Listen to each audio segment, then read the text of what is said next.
Welcome to the Lean Blog Podcast. Visit our website at www.leanblog.org. Now, here's your host, Mark Graban. Hi, this is Mark Graban. Welcome to episode 192 of the podcast for January 27th, 2014. My guest today is John Torinus. He's the author of a really excellent book that came out a couple of years ago called The Company That Solved Healthcare. And that company, to set the context here, is Serigraph. And John is the CEO of that company. They're based in Wisconsin, a graphics parts manufacturer, primarily in the auto industry, with about $130 million in annual sales.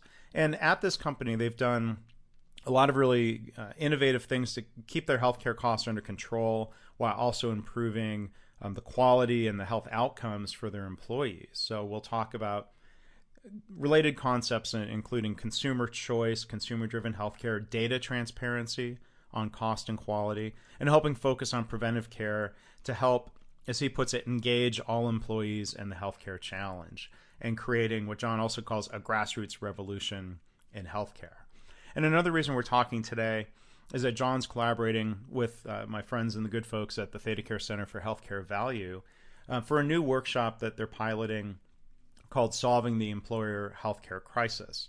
I wish I had gotten the podcast out sooner. The pilot is actually being held tomorrow, January 28th. But assuming that goes well, hopefully this workshop will be held again in the future. And that if you want links to John's book, to this workshop, and ways you can get involved in the future, go to leanblog.org/192. Well, John, hi. Thanks for joining us here on the podcast today. Good morning, Mark. So we've got a lot to talk about today. Can you start off by talking about Serigraph and a little bit of your history there and what the company's done with Lean before we get into some of the discussion of healthcare? Sure. We're a mid-sized manufacturing company in the heart of Wisconsin, in West Bend, just north of Milwaukee. We make graphic parts. So if you get in your car and you look at your instrument cluster, we would make the face of your instrument cluster. If you buy a Whirlpool clothes washer, we would make the control panel, all the graphics. And actually, we're moving deeper into the user interface. We make the structure and we do some of the circuitry behind them. So we're a parts company. And we have about 520 employees here and about another 500 in other countries. So in our health bill, for those 520 people, comes to more than $5 million a year. So it's probably our second or third biggest spend.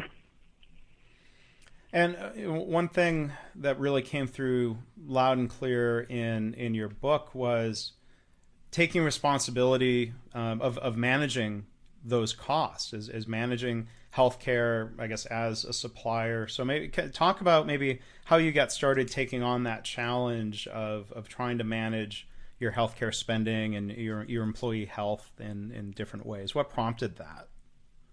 Well, back in the back in the 90s, I was looking at this trend that where we were getting double-digit increases every year on the private sector side of healthcare. It may have been in the 7-8% overall for the country, but it was squeezed out towards the private sector, and we were seeing 10, 12, 15% increases.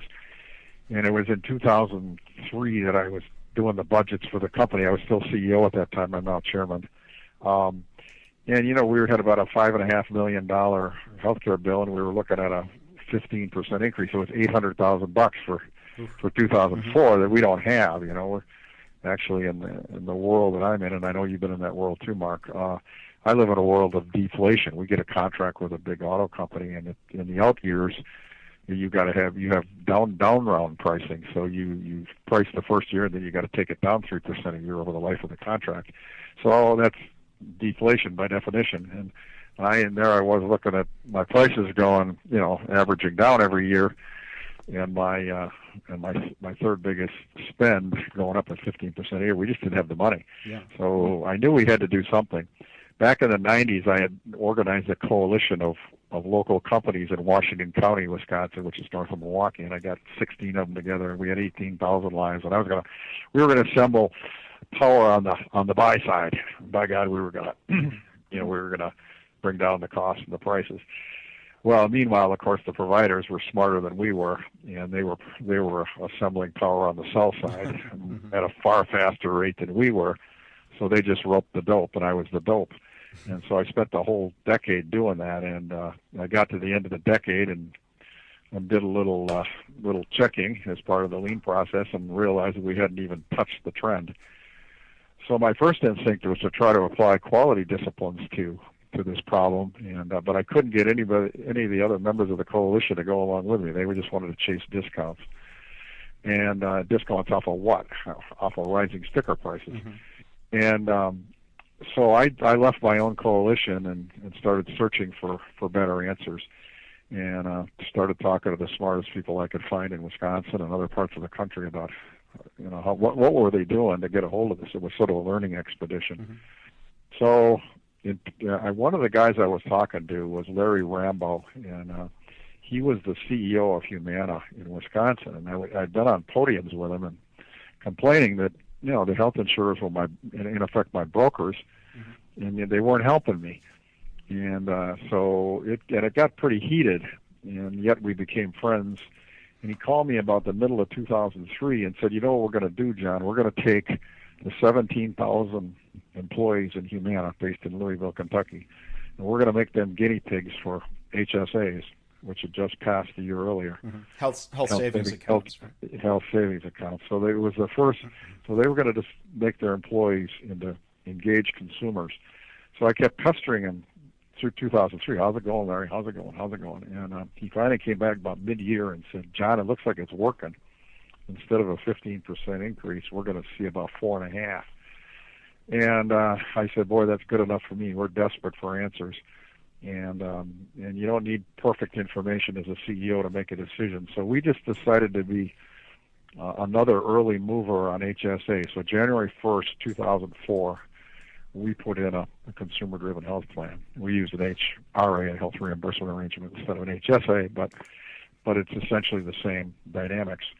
And it worked. I did a snapshot about 6 months into 2004, and our utilization was down by about 17%. People were, because it was their money now, it was, basically gave the money to the employees to spend on healthcare. It was their money, and they started spending it a lot more judiciously.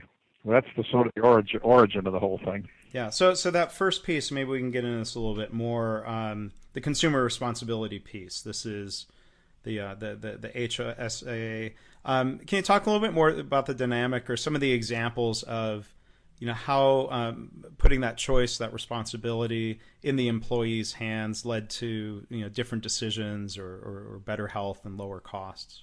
Well, if you're a student of lean disciplines, you know that at the heart of it is you have to engage every single member of the organization and the disciplines, the philosophy, and the knowledge. And so I looked at it at healthcare and said it's the same thing. I can't do this from the top down. Certainly it takes top-down leadership, but it's got to also come. The change has got to come from the bottom up. And if you have a $300 deductible, these are the old standard plans, and a 20% coinsurance, really the employee doesn't have much skin in the game. So it just appealed to me that we had to get the incentives and disincentives right. Now, human beings are not entirely economic animals, as you well know, but if you have misaligned incentives, you are going to get misbehaviors. And I always think back, one of the lines of my book is, I remember back when I was in the Marine Corps, we had Friday night happy hours at the officers club, and they served martinis for 10 cents. And I occasionally was overserved. No skin in the game. Right. So it made sense to me that a good place to start would be with the number one, the incentives and disincentives, and then couple it, of course, with the engagement piece. You've got to engage your people in helping solve problems, and the healthcare hyperinflation was a problem that needed solving, and you cannot do it without the engagement of the troops.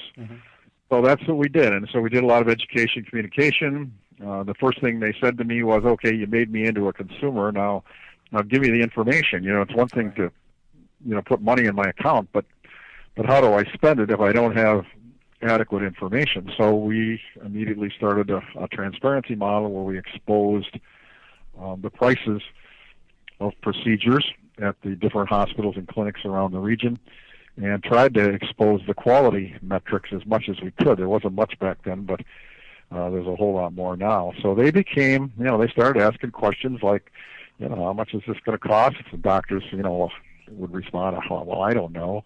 Real disingenuous responses.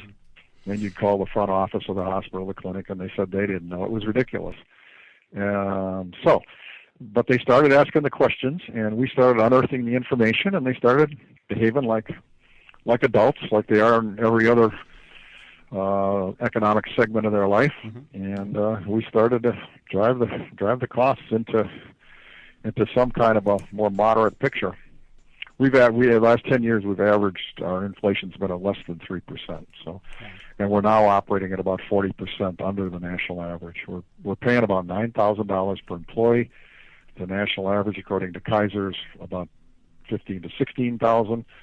So when you multiply, so what is that? $7,000 per employee times 500 employees. I'm saving $3.5 million a year.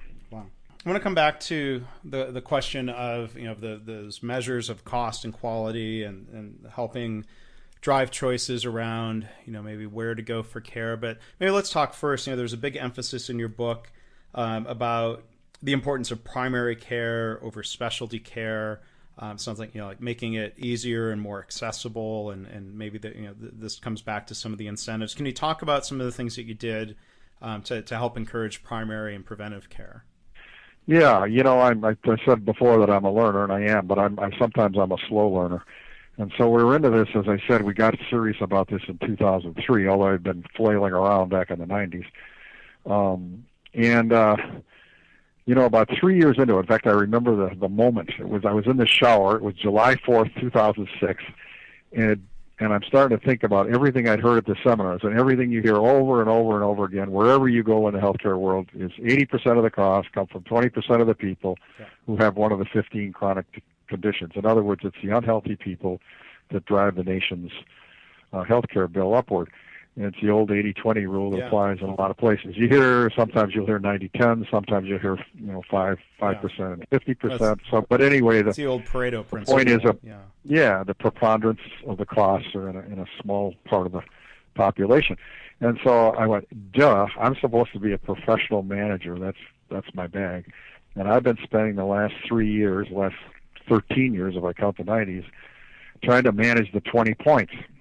I should be over here trying to manage health, which is 80 points of the proposition. And so it's just a Pareto analysis, Mark. And so the next week when I came back to work after the holidays, I sat down with my HR exec and said, look, we got to go after, we've got to start managing health. We'll never get a sustainable picture here until we start managing health, because that's where the health costs reside.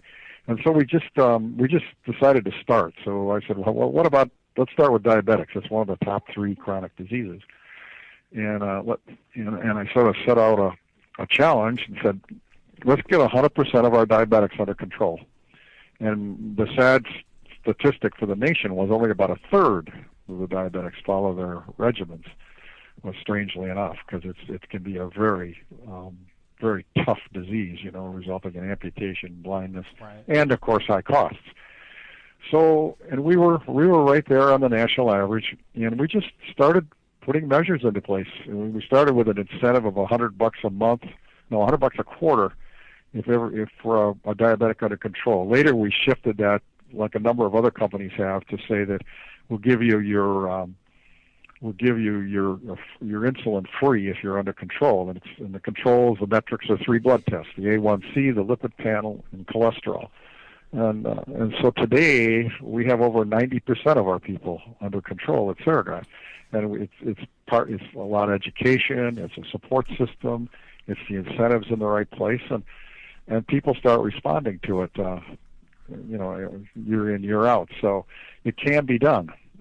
Would you know what the national average is for the percentage of diabetics that would have their condition? Well, it's about a third. I don't think the needles move much now. It's moved in companies that have gotten serious about it. Briggs & Stratton also has a diabetics control program, and they're up where I am. A very high percentage of their diabetics under control. We've moved a lot of pre-diabetics out of that category. I remember one guy coming in to me and saying, "Gee, I just I just found out I'm pre-diabetic," so he just took it to heart, and about, I don't know, 6 months later or a year later, he came in and said, I'm no longer pre-diabetic. And I said, "Well, what'd you do?" He said, "Well, I just started." He was overweight. He said, "I just started." He lost 60 pounds. He played tackle football in college. Mm-hmm. And he lost 60 pounds. And I said, "Did you do anything extraordinary?" "No, I just started walking every day and watching my diet." And mm-hmm. Bingo. It isn't always profound stuff, but it's one engaged employee by another, and repeated over and over again. So this stuff can be managed both at the managerial level, but also down at the personal level. Now, do you still have, as you described in the book, if I remember right, the on-site clinics and free primary care and free preventive care to reduce the barriers to people getting exams and tests? And yeah, we do, and I'm going to sort of fit this into a mosaic here. My basic thesis in my second book, which is just coming out in the spring, is that there's a whole new business model being formed in the United States in the private sector for the delivery of healthcare. It's a whole new disruptive business model, an innovative, disruptive business model. And one of the pieces, of course, is self-insurance. The next piece is get the consumer-driven thing in place. Next one is get after chronic diseases. The next one is transparency, which I talked about. You got to know what the prices and the quality metrics are. But another one that's stampeding across the country is large employers, for sure, and even now middle-sized employers are putting in their own primary care clinics. And if you think about it, what's happening there is basically the large employers are saying, "Hey, the existing business model just isn't working for me. You big hospital corporations say you're vertically integrated, you've eliminated handoffs, but anybody who's been in them knows that that's not true, right. And with a few exceptions."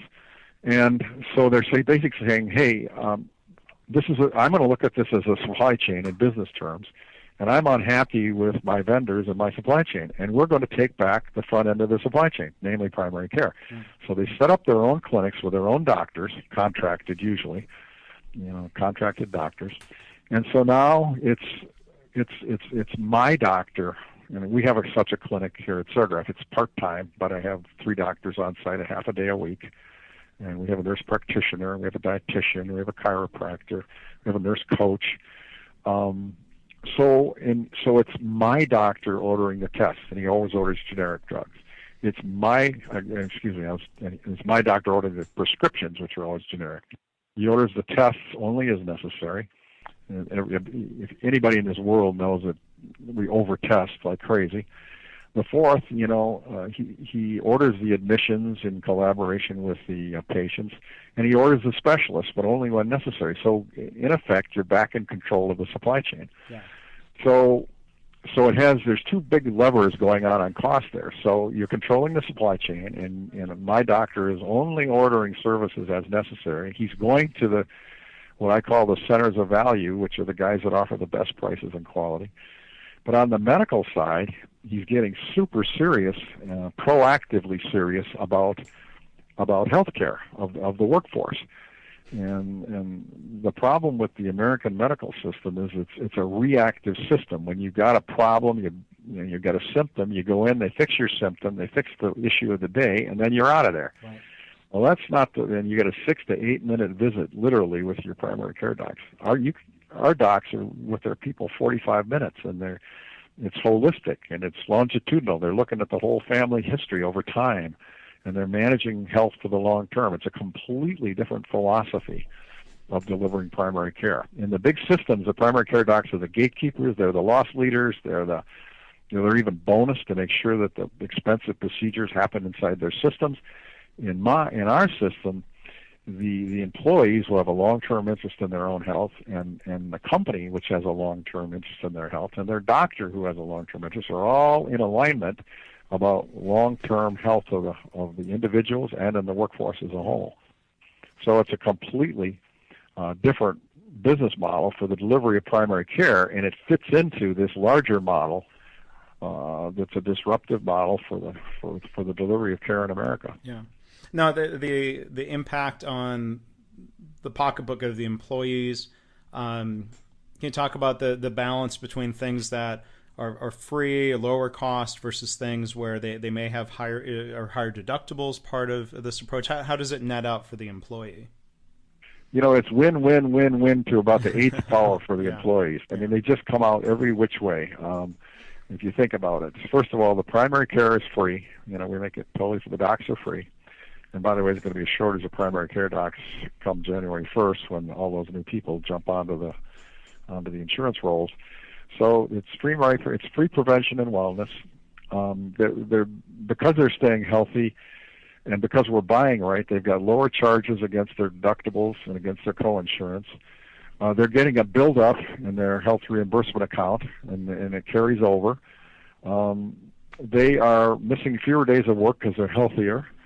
Their morale is better because they're healthy, and when morale is better, typically people are more productive, so they're probably going to be in line for raises and promotions more likely than a person who's unhealthy. In retirement, this is one of the statistics I unearthed when I was up in upstate New York.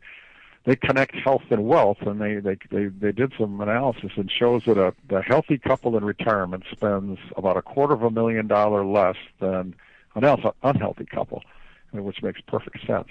So in other words, it's just win-win-win up and down the line for the employees. And I might add that when we manage these costs, I and my employees manage them. We manage them together. I manage total costs. I don't manage the employer costs. I manage total costs because I'm concerned about the pocketbooks of my employees, just like I'm concerned about the bottom line of the company. So let's talk a little bit more about the centers of value and using data, incentives for employees to make choices that may give better outcomes for them and lower cost for you as a self-insuring employer. I think it's really fascinating reading the book. A lot of times people think about quote unquote medical tourism of sending people halfway around the world, and it seemed like you were sending people just up the road in Wisconsin, or that there's such great opportunities to make better choices within their own state or within the U.S. Can you talk more about how that approach and how it works and the types of better decisions that are being made? Yeah, it's probably just a matter of time, Mark, until medicine goes global. In fact, the statistics I've seen, 750,000 Americans go abroad for services, and typically out-of-pocket stuff like plastic surgery, or people that are uninsured and need a new hip, and they'll go to India and buy one for $5,000. We were actually a part of a medical tourism experiment with Blue Cross, and so we said, yeah, we'll send our people to the famous Apollo Hospital in Bangalore, and IBM was the other company doing it, but nobody went. It didn't work. People just aren't willing to travel that far, at least my employees. So, but what we did do is when we were unearthing the quality metrics and the price metrics, we started to see these monumental variations in price and quality. So, and literally, and I'm not exaggerating, the variation on prices is as much as 400%. We can buy a hip at the best orthopedic hospitals in the region for about $28,000. Well, you can pay over $100,000. The average in the Milwaukee region is about $47,000. So the prices vary all over the place. And the bell-shaped curve on quality performance is also all over the place. Some hospitals have very high rates of infections and readmits, and others, some of the lean hospitals, and I think you're familiar with some of them, Mark, have literally driven the infections out of their operating rooms. That's astounding. Yeah. I'm just obsessed about the infection rate of hospitals. I had my own hip replaced in 2006, and I talked to 5 different orthopedic shops until I found the one with the lowest rates of infections, and that's where I went. So I would pose a question to the other CEOs in this country. Don't you have a moral obligation to steer your people to the best providers? In other words, if you just let your people go anywhere, they could go to Dr. Hack or some hospital that has a high infection rate. Don't you have a moral obligation to acquaint your people with the best places to go? So that's what we do, and we actually will say to our employees, if you'll go to one of our centers of value, where they have low prices and high quality, we'll give you a check for $2,000. And so we actually give them part of the savings. So we just bought 3 hips. We bought 2 hips and a knee, and we paid $28,000, a bundle price, by the way. They can do that. They say they can't, but they can. But another guy decided, one of our employees, I don't know who it was because of HIPAA, decided to go buy one for $43,000 at another hospital. Well, it's $15,000 difference, And I'm in this. I split the cost 75% employer, 25% employee. So he cost his fellow employees and the company an extra $15,000, and he wasn't even going to the best shop in town. Now it turns out that the surgeon he had was a good one, but anyway, so we just incentivize people to not do that. This guy ended up paying a couple $grand more because he maxed out his deductible, and it cost him a couple $grand. He cost him a couple $1,000 more, and he forewent, if that's a verb. He forewent $2,000 for that we would have rebated him. So that's how we do it. And we just go searching the best providers. By best, I mean the highest quality. And by the way, they typically end up being the lean hospitals. Here's one for you. I just got to throw this in, and I'm sorry to interrupt. But what we're finding through the Wisconsin Collaborative on Healthcare Quality, the old conventional wisdom was higher price means higher quality. Well, I saw an article in the Wall Street Journal about 6 years ago where they sent a radiologist out with a black belt and an investigative reporter, and they found out, they did 10 scan shops, and they found out there was absolutely no correlation between price and quality. But what's emerging today is, as some of these hospitals go lean and get their act together, is that there's an inverse correlation. In other words, if you're going to go get your heart bypass, find the cheapest place you can find, because the low price guys are also the high quality guys. They're in that upper left hand quadrant of if quality's on the y axis and price is on the x. There are guys now operating, and a good number of them are operating in the upper left quadrant. Amazing, huh? Yeah. Now, have you been able, one of those lean hospitals, and I've interviewed John Toussaint and Dean Gruner, and from ThedaCare, and listeners are probably pretty familiar with the ThedaCare story. Since you're down the road from Appleton, have you been able to partner with them, being part of the supply chain, the value chain for your employees' health? Or I'm curious what chances you've had to work with them. Yeah, we're north of Milwaukee, about 45 minutes, and most of our people used to head to Milwaukee for their surgeries. We're now sending them north to ThedaCare because it's lean, and they've driven the infections out of their operating room in Appleton Memorial. I've been up to see their report outs on Fridays. It's incredible how engaged their employees are in eliminating waste and defects. Across the street from them, they've got a good competitor called the Orthopedic and Sports Institute. They also have very, very low infection rates. So I just had my meniscus fixed, and I went up there because the infection rates are so low, and we got a bundle price going in of about $7,000. So I'm doing it. I'm walking the talk. I'm doing it myself. Yeah. And so we're now steering north. We're now steering north of West Bend, where I live, instead of south to the big hospitals in Milwaukee. I want to talk a little bit about other employers, and we can talk about the workshop you're doing with the ThedaCare Center. But have you seen these ideas, some of the practices from Serigraph, spreading to other employers? You mentioned Briggs and Stratton. What do you see in terms of trends going on out there?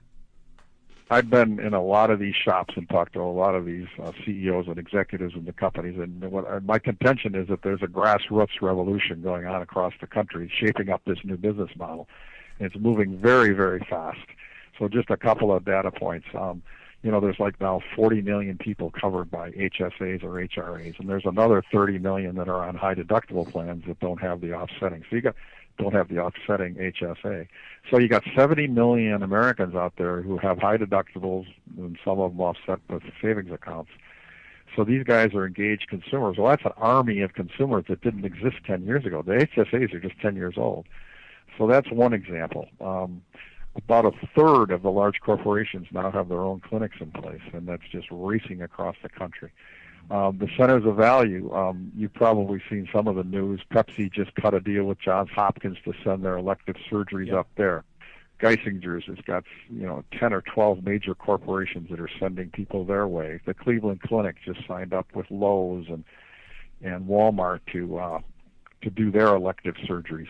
So this search for value is for value-based healthcare is rampant in the land, at least in the private sector. Now it is even starting to seep over into the slow-moving public sector. The government agencies don't move very fast, but some of them are. So Indiana has done consumer-driven for their own employees. Our local school district here in West Bend has its own clinic and is consumer-driven and has self-insurance, and they're delivering health care for $98.50 an employee. They're saving about $10 million a year on their 1,100 employees. So it's starting to at least seep into local government and state government. It hasn't obviously penetrated the national debate yet. Yeah.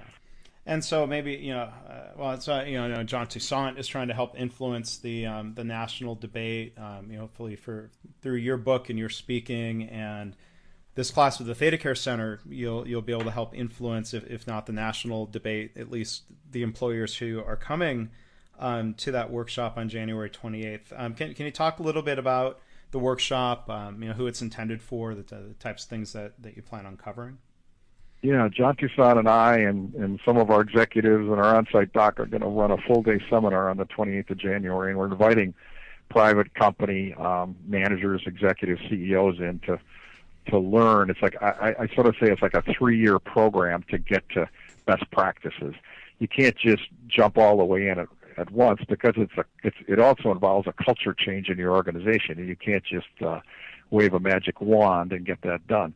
So you sort of start with self-insurance, and then you move into the consumer-driven. So this is a 1-day seminar, and John and I are just going to walk people through a 3-year game plan to get the best practices. And if they do, they can save 20-30%. The on-site clinics have been proven to save 20-30% of your healthcare bill. There's been 5 longitudinal studies that prove that consumer-driven plans save 20-30% of your bill. These are big numbers, so you can knock your health costs down, assuming you're not doing anything right now. You're under-managing. You can knock 20-30-40% off your healthcare bill. And I mean that's improve your workforce health. There's the. Go ahead. Well, I was just going to say. Do you get incredulous responses where people would say either on the one hand that 30-40% just couldn't be possible, and that you're going to have lower cost and better quality? I mean, is there kind of that kind of disbelief that prevents some leaders from looking more deeply into this? Yeah, you do get that. It is a little bit incredible, and you can't just do it. As I say, you can't do it all at once. You gotta move consistently and managerially through these best practices. But it can be done. You remember what happened in the auto industry? I mean, basically the mantra of Toyota was cheaper, better. Yeah. Cheaper, better. And it's counterintuitive unless you know lean disciplines. Lean disciplines drive out waste and they drive out defects. Well, as your costs come down, your prices come down. So quality goes up, prices come down. And so why would healthcare be any different than any other segment, any other economic segment of our country? It's not. It follows the basic. Way down at the bottom of this is why I feel so good about this, and why I know it's so valid, is because it's based on fundamental principles, almost on philosophy. You're keeping people healthy. You're relying on marketplace dynamics, i.e. a search for value. You're getting the incentives and disincentives lined up. You're engaging your people in solving the problems of your corporation. So it's all based on good human psychology and good marketplace dynamics. Well, I hope people will definitely check out the workshop. People can go to createvalue.org and find the link to the workshop. I'll also post it on the blog post for this episode. If listeners want to go to leanpodcast.org and find the episode page, it should be right up near the front of the page if you're listening to this in late December 2013 or January 2014. And I really recommend checking out John's book, The Company That Solved Healthcare. It's available on Amazon. I see it here. The new book coming out, it looks like it says April, John, The Grassroots Healthcare Revolution. Can you tell us a little bit about that book before we wrap up? Yeah, the first book, Mark, was a story about how one company tackled this stuff and sort of stumbled its way forward, learning as we went. And the second book is, I've been all over the country talking to people about this, and it's best practice from lots of different companies about what they're doing. So, for instance, IBM stresses medical homes, and Hewlett-Packard stresses, prevention and wellness. And I mentioned Lowe's and Pepsi looking for centers of value. So they're all doing different pieces of this. But when you put all these pieces together, which is what I do in the second book, you get a mosaic, and you get what amounts to a new business model for the delivery of healthcare in America. I want to leave you with one. You're a metrics guy, and so am I. Leave you with one metric. So we were sailing along through 2004 on our hospital admissions at about 71 per thousand.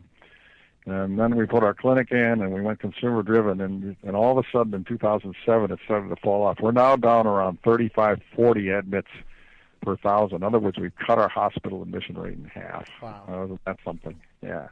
So the virtuous circle of this thing is you get your costs down by improving workforce health. I mean, how does it get any better than that? Well, it's a great story, and I want to thank you, John, for sharing that, not just in your books in different ways, but here with us as a guest on the podcast. Thanks for joining us. Thank you, Mark, for having me. Thanks for listening. This has been the Lean Blog Podcast. For Lean news and commentary updated daily, visit www.leanblog.org. If you have any questions or comments about this podcast, email Mark at leanpodcast@gmail.com.